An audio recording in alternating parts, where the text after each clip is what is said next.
Hey folks, Jeff Salzman here, and welcome to the Daily Evolver. Today, I am very happy to have with me as my guest one of my oldest and dearest friends in the integral world, and that is Terry Patten. Hey Terry. Hey Jeff, hi everybody. I'm happy to be here. Good to have you. I know many of you are very familiar with Terry Patten and his work, and but for those of you who don't know Terry and are new to this, Terry is one of the pillars of the integral community.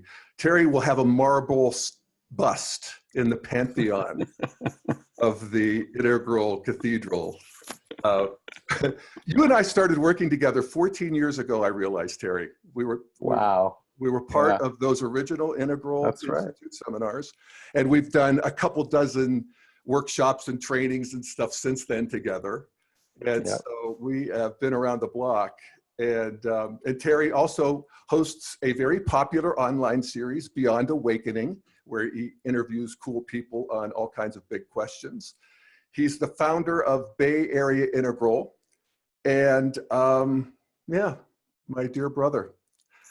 And today, Terry, you're on to talk to us about what I think is probably the culmination of your life's work, right? This new book. It really is, yeah. This new book that is just released, which I love, and I think is a real contribution to the integral scene. That's A New Republic of the Heart, an Ethos for Revolutionaries. And there it is. I'm holding it up. Yeah. Yeah, so I guess let's just start with a sort of a thesis. You know, what brought you to this? What are you bringing to the party, and you know, how's it unfolding? Well, you know, Jeff, in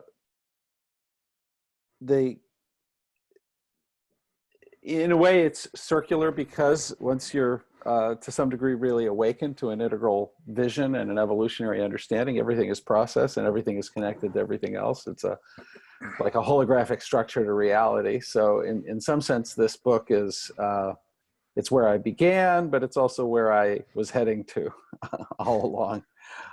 You know, I was raised in this place outside Chicago, the York Center Community Co-op, which was really was founded by members of one of the peace churches, the Church of the Brethren, and they invited people of other races and religions to come and join them in a cooperative form of ownership, and their principles were to be a witness for peace and brotherhood. So I had all these aunts and uncles who kind of mentored me when I was in high school in being an activist, essentially. So I was kind of raised to be a radical. I was raised to be a revolutionary. You were raised by radicals. And I was SDS regional coordinator, and I led campus things at the University of Michigan. I had, you know, total activist beginnings. But then I realized that I didn't possess the level of wisdom and depth that could repattern the world in a way that would really be truly better. And that if I wanted to create a revolution out there, I'd better begin with me. And so that drew me to, well, you know, at first it was just, gosh, I thought, well, maybe I should go into therapy. You know, I didn't feel so neurotic exactly, but I was trying to grow, you know, just like the human potential movement, to higher reaches of my own capacity. And not that I wasn't like everybody else neurotic, don't get me wrong, I certainly had my stuff. But my motives had to do with this larger view of things. And then I found my way to the human potential movement, and through that to my spiritual teacher, Adi Da, 15 years in an ashram. And from that, a recognition that that radical approach to repatterning one's consciousness had to be integral. And it drew me out of the merely inward work to a four-quadrant approach. And yet even that, I am now realizing, has to, well, to be truly four-quadrant, it really, the inner work has to be linked to outer work. And then there was also this recognition about what time it is on the planet. Mm-hmm. The degree of crisis and predicament, and the kind of the accelerando, the complexification, the dynamics of society are such that that whole body integrated inner outer work it's kind of, we're being called like in Robert's Rules of Order, you can force a vote by calling the question.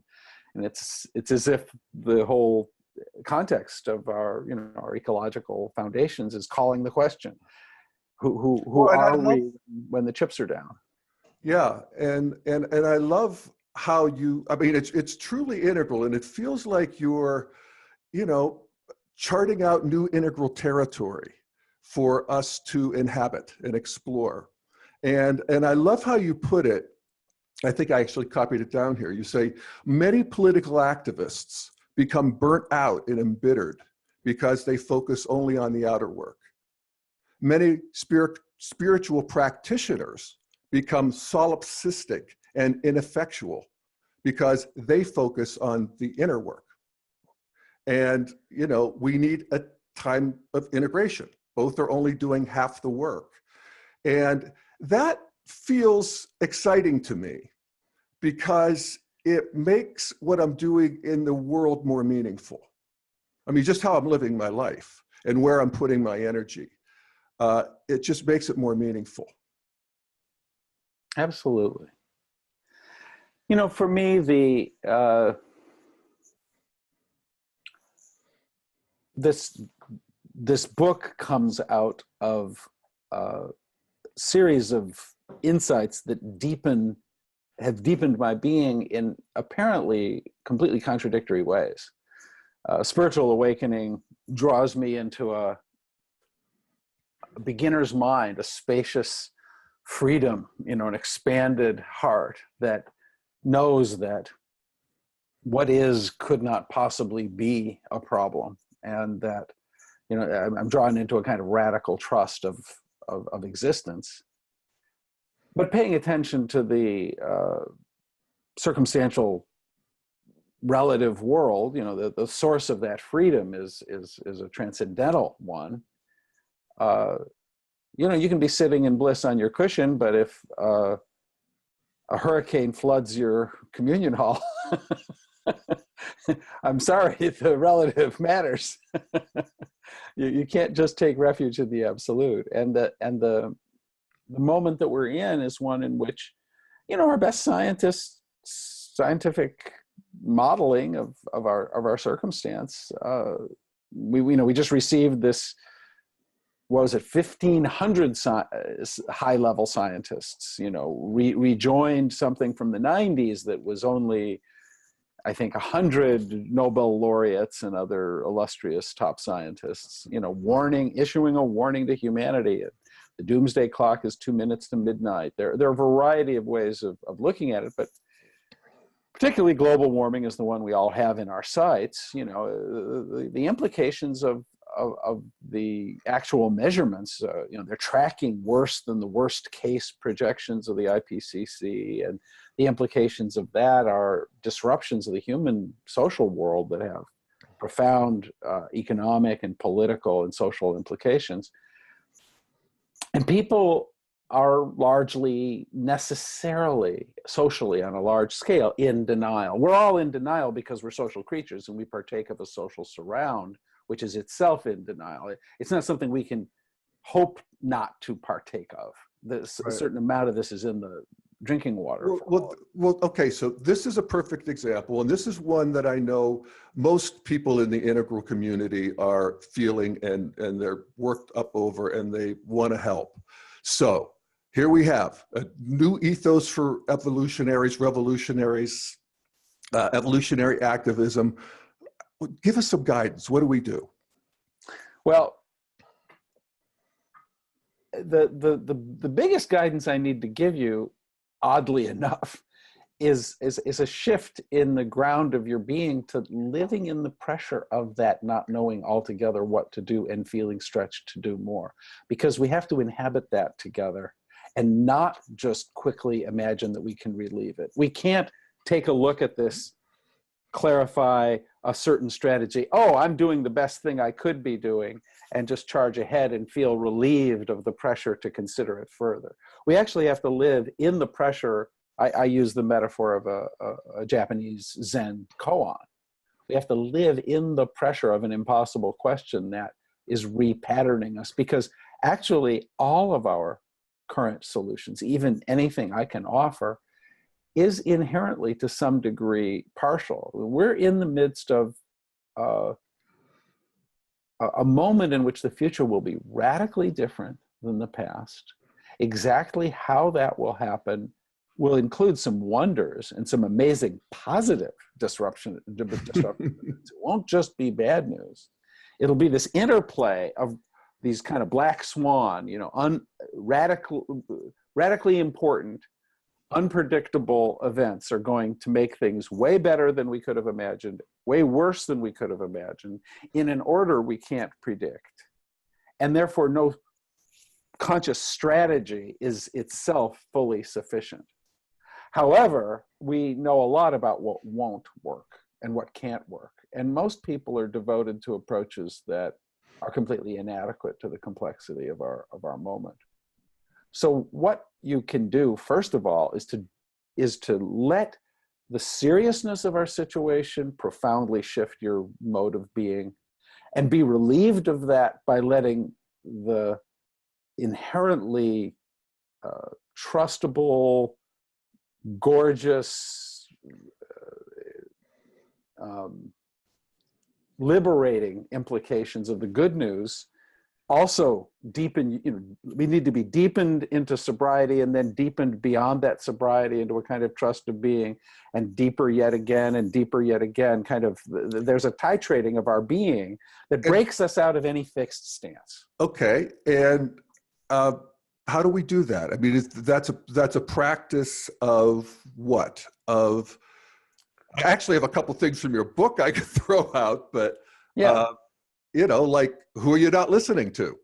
Right. You know, you make a claim that I'm not sure is true, but I'll throw it to you, have you explain it, that the hero is going to be a community more than it is an individual in this new environment. Maybe just start there. You know, sure. and actually in the most practical way you can, in terms of, here we are, we're watching this podcast, we get this, and we want to get it deeper, and we want to do these things you're talking about, and, you know, so help us. Well, you know, in very practical terms, there are a lot of things that are, I think, pretty obvious to both you and me that probably ought to be named. Recognizing that your whole life is a practice, that however you're being, you're patterning and making more likely in the future. It's really important to keep waking up, to keep interrupting your habit pattern, to keep waking up out of the unconscious trance that we all tend to go into all the time. And to do that through practices of body, mind, spirit, shadow, soul, in a systematic, integral life practice, in a way that's informed by the highest awakened wisdom of mankind's traditions. And it's also important to be bringing that forward as a practitioner in your work and in your life, and to recognize that you have a social responsibility, that we are alive in a time in which an evolutionary convergence that has implications for the whole future of life on the planet, our grandkids and great-grandkids, and, you know, all future generations of all species are going to be profoundly affected by events that are going to happen in the rest of our lifetime. And that nothing could have more moral force, so it matters how we show up, that there's some degree of distributed responsibility for the behavior of the human species. Some of it lands with each of us. We are being that which is creating the future. The future is emergent, it's not certain. How we show up will co-create it. And so taking that really to heart, taking that seriously, recognizing that you're in a community, a social surround, TV, all the rest, that's drawing you into a superficial kind of a mind in which nobody takes any responsibility, and waking up out of that illusory relationship to experience, for sure. And then there are a lot of practical things. I think it is important to participate in the system as a voter, and as a, you know, all your integral commentary on politics is part of being an informed citizen of the United States of America, or the world in some cases, and not all national frames. And that's super important. I think, you know. Well, it's if I could just interrupt, it's like when we were doing the integral living room and we were talking to Ken Wilber about this, and you know, evolutionary activism. I think that was the theme of the event that we were doing, and he said the best thing you could do is help people be more integral. Just educate integral. Transmit. His argument is that this 10% tipping point is the hope for human culture, is for enough people to wake up enough, and he thinks that the education into the model is going to be the thing that's going to be the most effective. I think that that's a valid form of activism, but not the only valid form of activism, and that in fact, it's pretty important that we recognize responsibilities in a lot of different domains simultaneously. That, you know, particularly right now in the Trump era with the, you know, outrage du jour. This guy, Terry. I know. Donald Trump is the president of the United States. I was just reading an article in the New Yorker about stink bugs. What do you do when 26,000 stink bugs invade your home? It's a big new problem, actually. Oh, Lord. Spreading across the country from the East Coast to the West. These are. Oh, my goodness. Yeah. It's like that. I mean, this guy, it's like this boorish uncle who smells bad has gotten into your home. And his smell is now on all the carpets and drapes. No. Upholstery. I know. The Lord works in mysterious ways. Yeah. The stink bug of Donald Trump. Well, even that, Terry. So here we are. A lot of people are outraged by Trump. I mean, we get into the political system. We, bring an intelligence to it. We bring a sort of a flex flow mind to it. We don't get gripped as we did when we were monoperspectival. We try to listen to the other side. We value science for what it brings.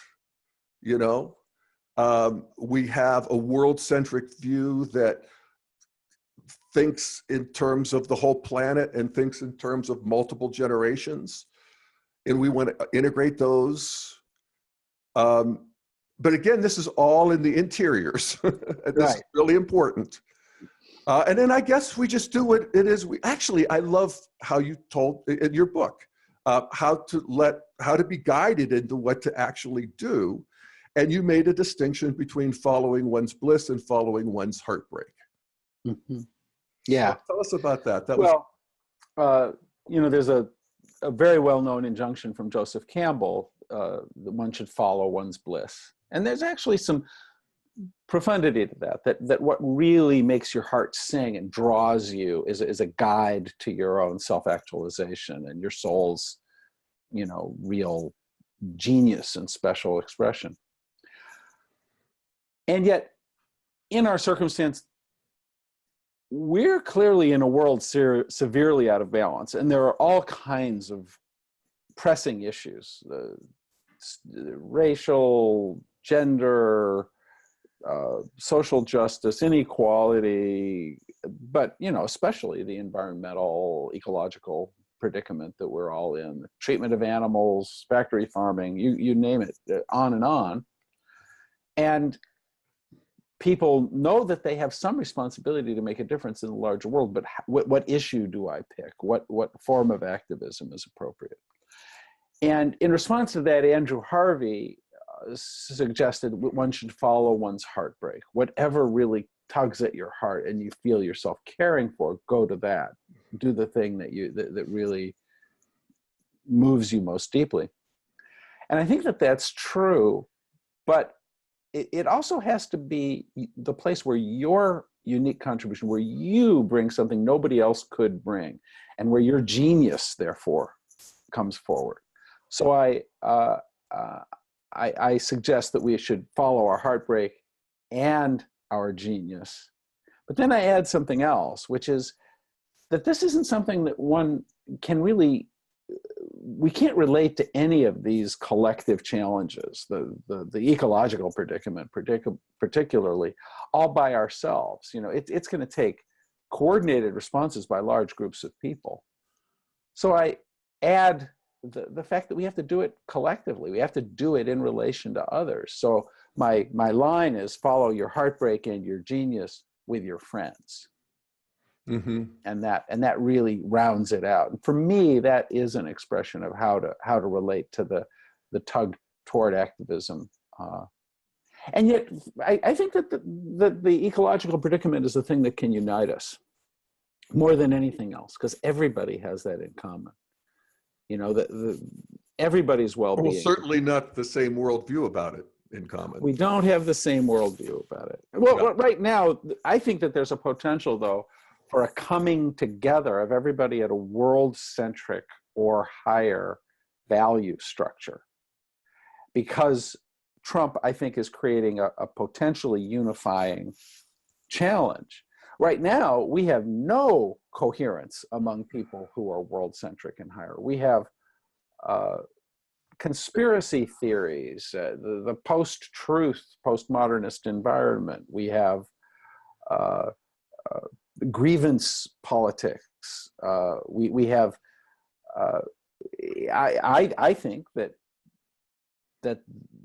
we do need to unite in order to prevent some cultural regression, and at this point, the Republican Party's been co-opted by Trump in a way that, you know, does need to be opposed.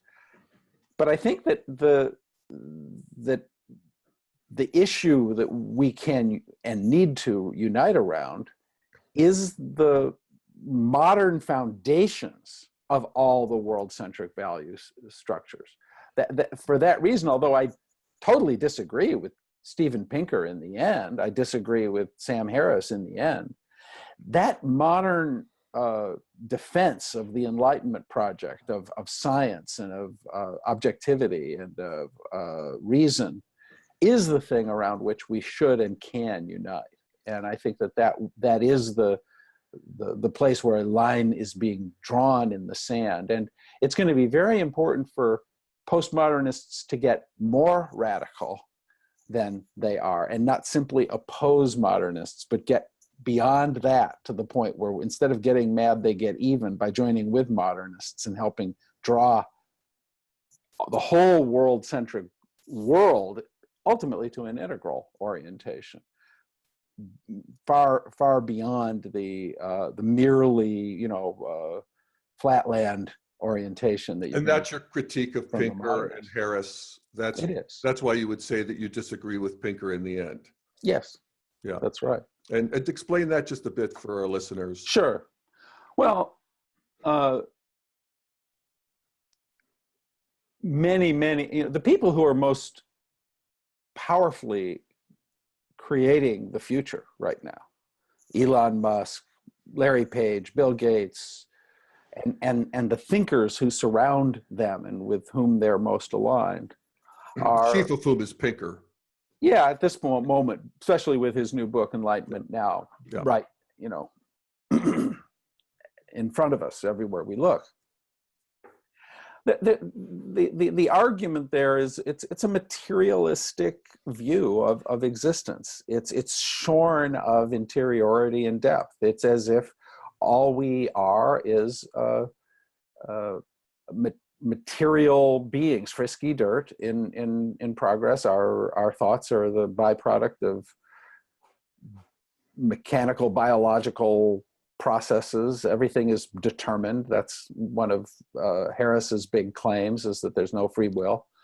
And this view of existence is what Ken calls flatland. It shears off depth and dimensionality. It doesn't respect interiority as deeply as it needs to. Sam Harris is a much better version of that with his experience as a meditator. He brings a much more nuanced view, but it's still reductive. And in the end, I think it needs to be, I think it can be a tyranny. I think that there are real issues, but our differences are less fundamental than our differences with Trump and the people who are willing to enable a regression to an opportunistic, red, might makes right, bullying kind of adjudication of power dynamics in the public sphere.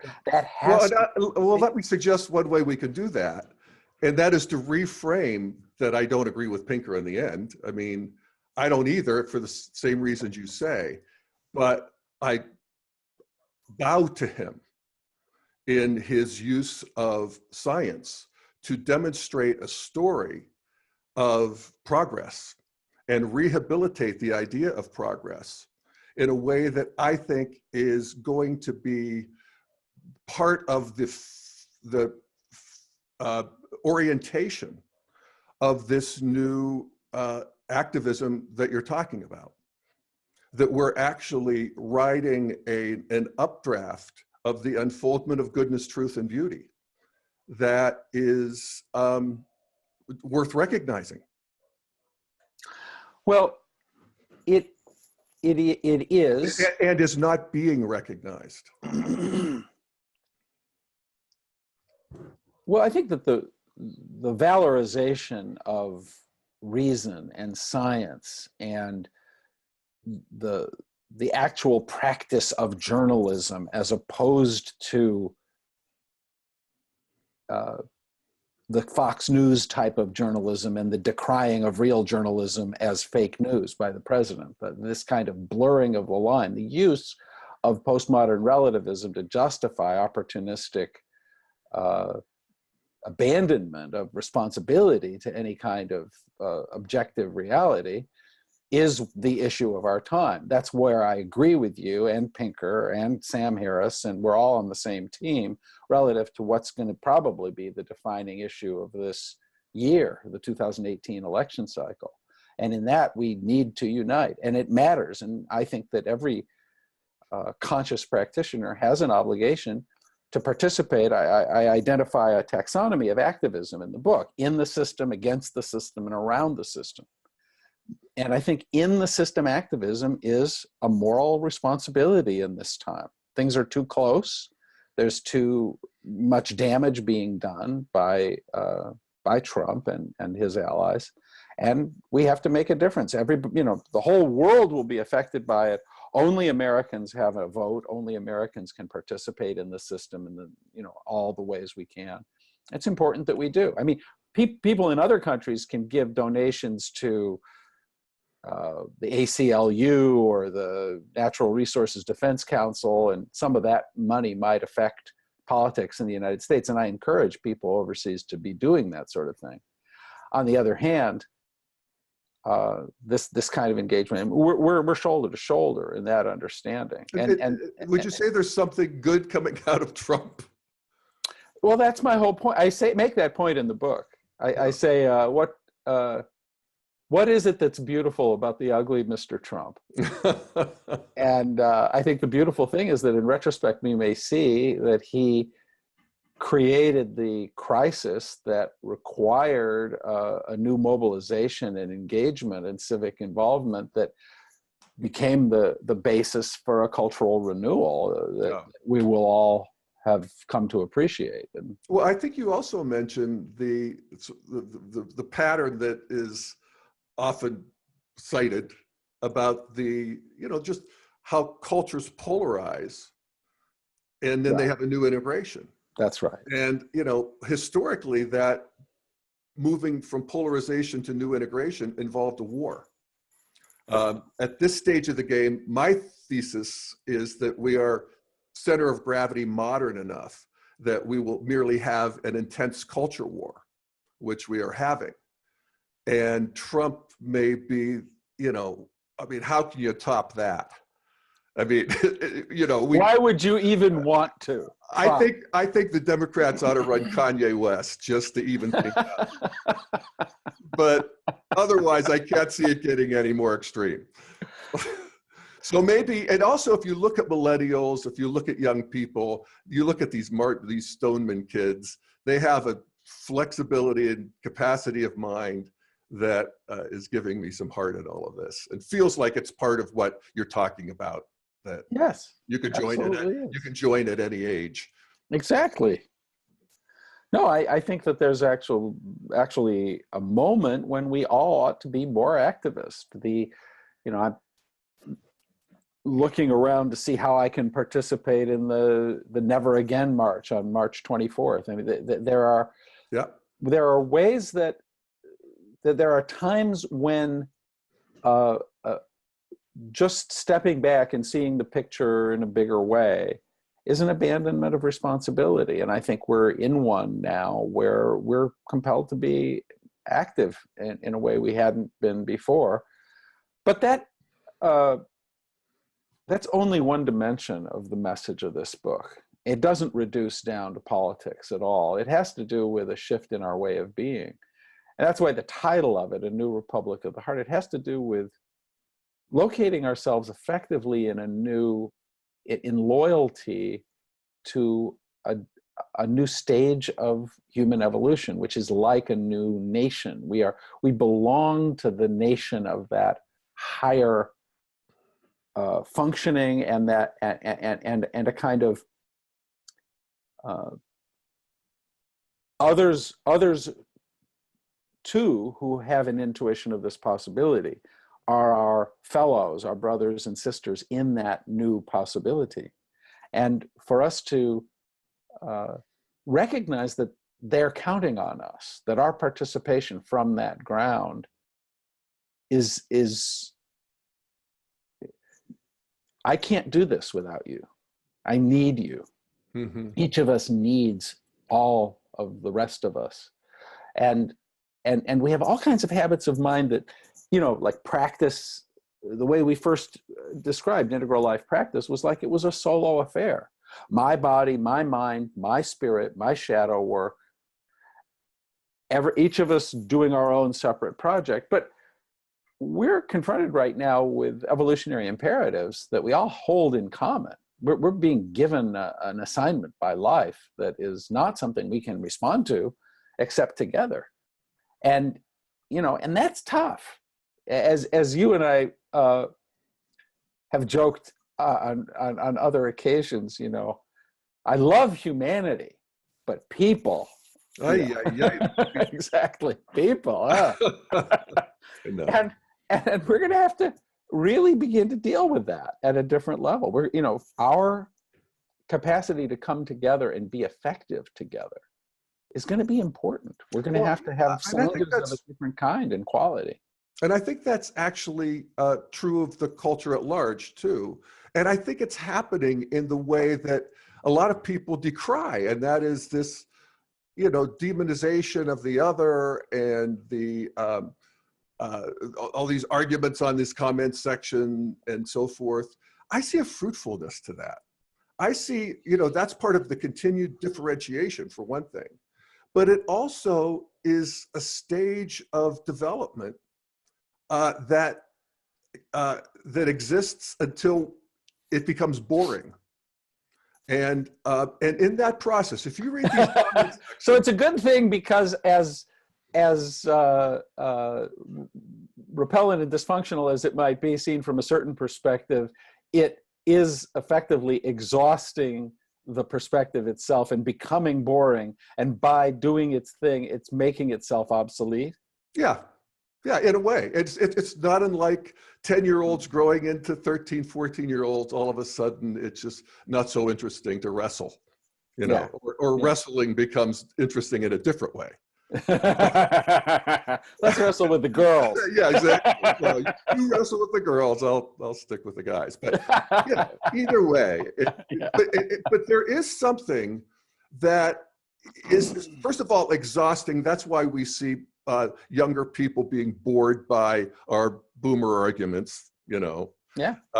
And that's encouraging. So anyway, let me ask you this, Terry.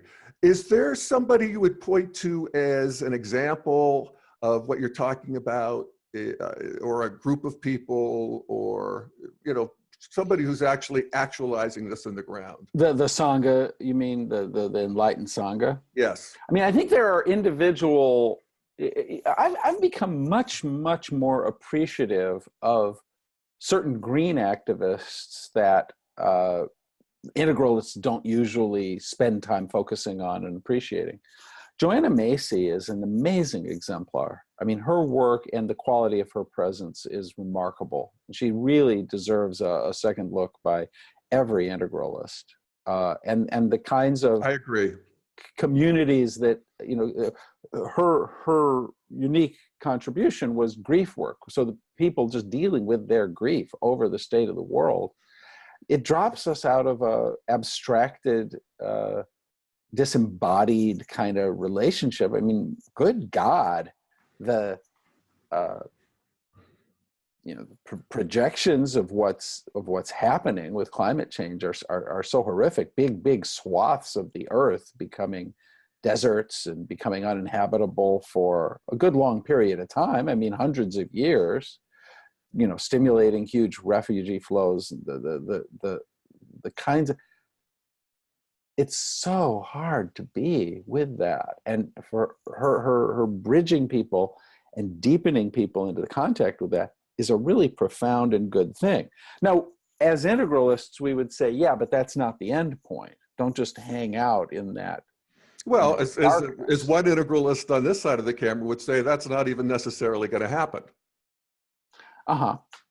You know, I mean, large numbers of people aren't going to do that. Yeah, I mean, I don't necessarily buy that argument. I mean, I think climate change is an urgent problem, and I think that, you know, one of the solutions is nuclear power, and that's where, you know, I part ways with a lot of the people you're talking about, but I'm with Steven Pinker, who also thinks that climate change is a very urgent problem and wants to solve it, not just, you know, express grief, although that is important. This is, you know, one of the things that I go into in the book is the urgency of a much richer conversation between two groups of thinkers that I identify in the book as the innovators, and that would be Pinker and his, you know, ilk, Sam Harris,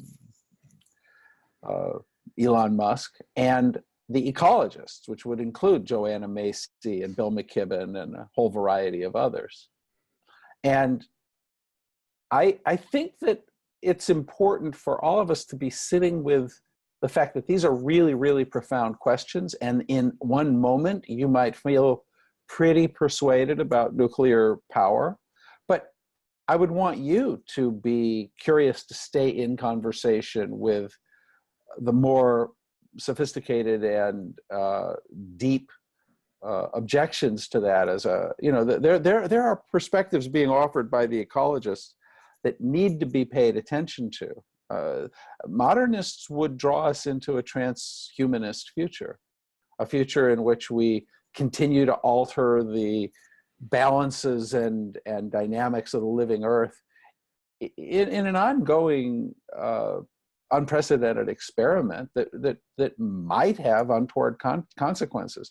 Ecologists are, you know, undoubtedly would. What experiment doesn't? Yeah.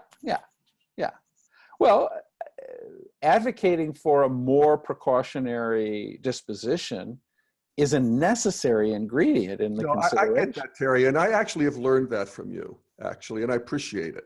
And Joanna Macy's a perfect example. She, you know, to see her is to feel it from the neck down, and that I want that, and that's you know, it's not my natural inclination.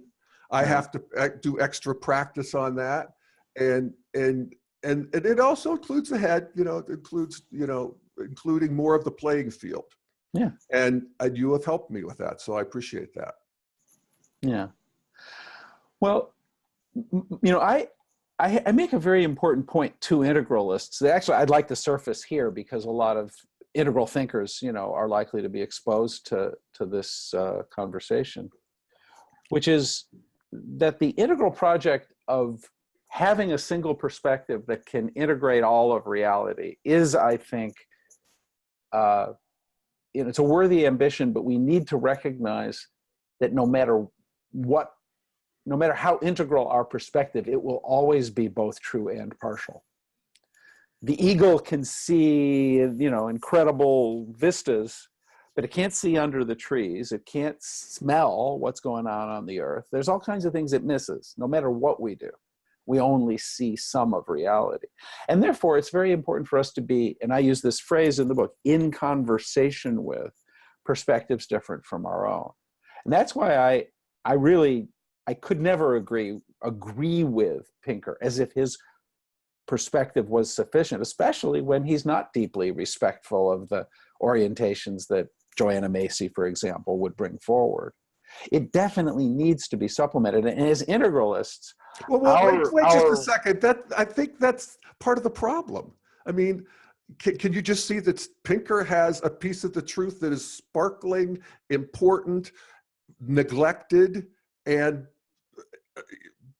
it's not as neglected as you're making it out to be. It's probably the single most influential perspective at play right now among intelligent people. Because it's not that marginalized. Well, because he's written two seminal books that were devastating in their effect, in a positive way, in the way of breaking people out of the trance that the world is an ever darkening place. It isn't. Human flourishing is it's and that doesn't include the interiors. I get that there's an unmooring that not only does it not include the interiors, but it is an expression of the exteriors that is impeccable. Right. That every postmodernist needs to take on board and really grapple with. On the other hand, the reason that you and I disagree about this is that I think that the bid for hegemony that modernism is putting forward is dangerous. And I think it's a big cultural danger.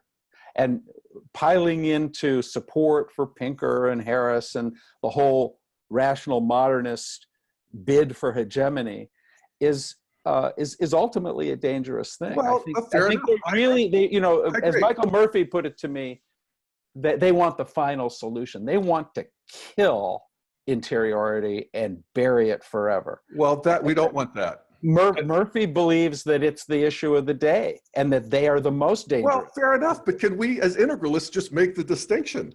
Yes, you have an essential piece of the truth, and you don't get hegemony. Sorry. Right. It's a difference in tone or a sort of emotional orientation that I think is important for the new consciousness that we, are trying to stake out.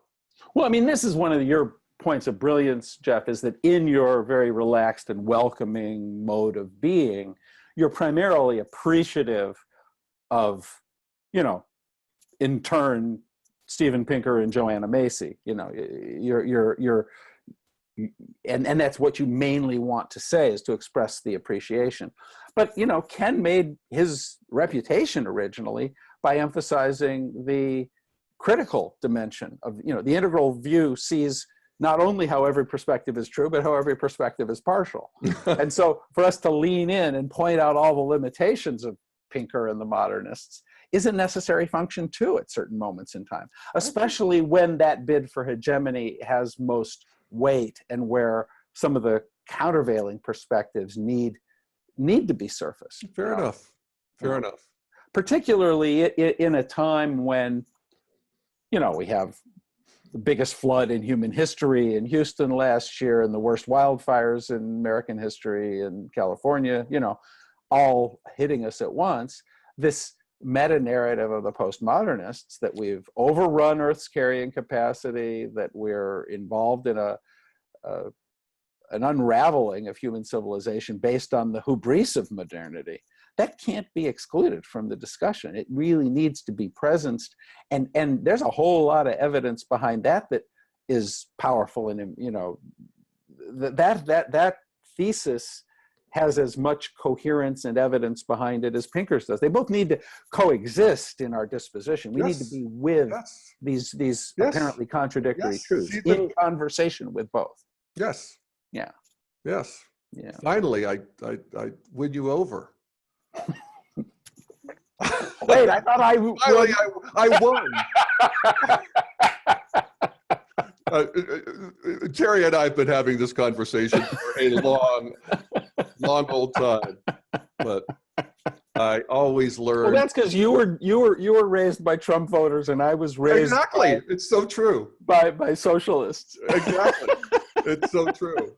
It's funny, and I actually do see that that's one of the special gifts you bring, and one of the special gifts that I get from you is that you have, you were raised in that soup of progressivism, and then you went to an ashram, and you've had very, very intense, large experience of communal, functionality. Yeah. And the territory that you get with that you don't get anywhere else. I mean, you're a real, expert, is probably not even the right word, a master of that territory. And, God bless you for, dumbing it down for us civilians as best you can. Well, I think A New Republic of the Heart is a pretty deep read. It's a book indeed. that has, it brings a lot of different perspectives together, and what I think is an unprecedented synthesis. I really do think that the richness of that synthesis is an important evolution of integral perspectives. And the other thing that I offer that is,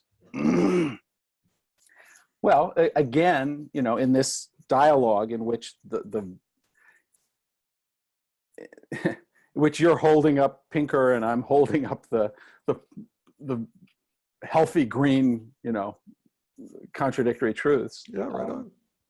Are, kind of continues. But I propose that in an era in which the ecological predicament is humanity's most important life condition, on a systemic scale, the truths of postmodernism have to come forward. And I propose that the next evolution,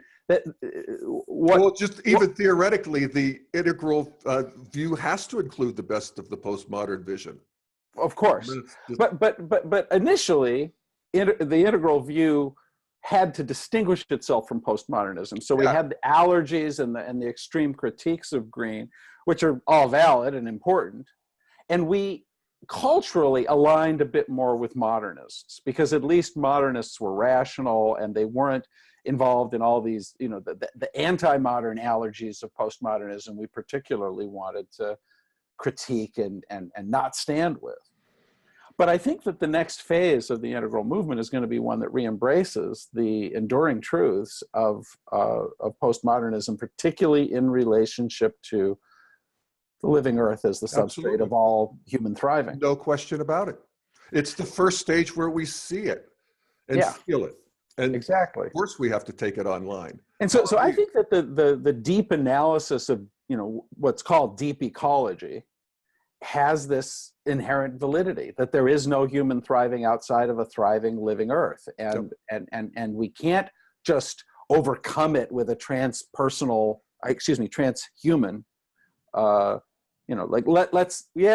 It's inevitable that we've trashed this planet. Let's go to Mars and get some faster than light space travel and go colonize other planets and leave it all behind. All in due time, maybe. Who knows? But in the meantime, I think we need to love this beautiful blue planet I do too.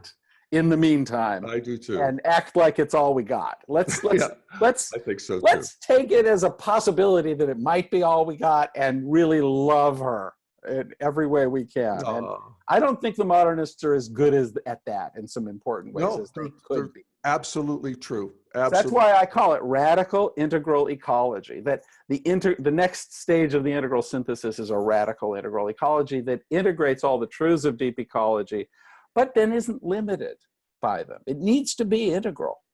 Deep ecology on its own, as I point out, is an inadequate synthesis because it doesn't take into account interiors. It doesn't appreciate the importance of the modern and rational foundations of a postmodern or integral worldview. So, clearly that's important. But we have a moment in which integral consciousness is so badly needed in the rough and tumble of current events. It needs to be brought to bear in a way that it hasn't been.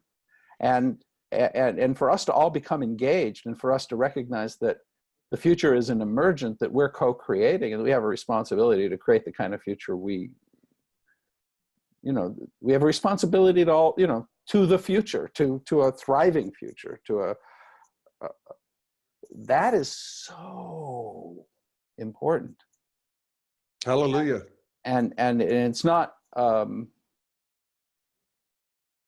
the first phase of the integral movement was to create the worldview in the first place and to distinguish it from mere postmodern approaches. Mm-hmm. So good. And I think that that's actually done, and that we're rounding a corner.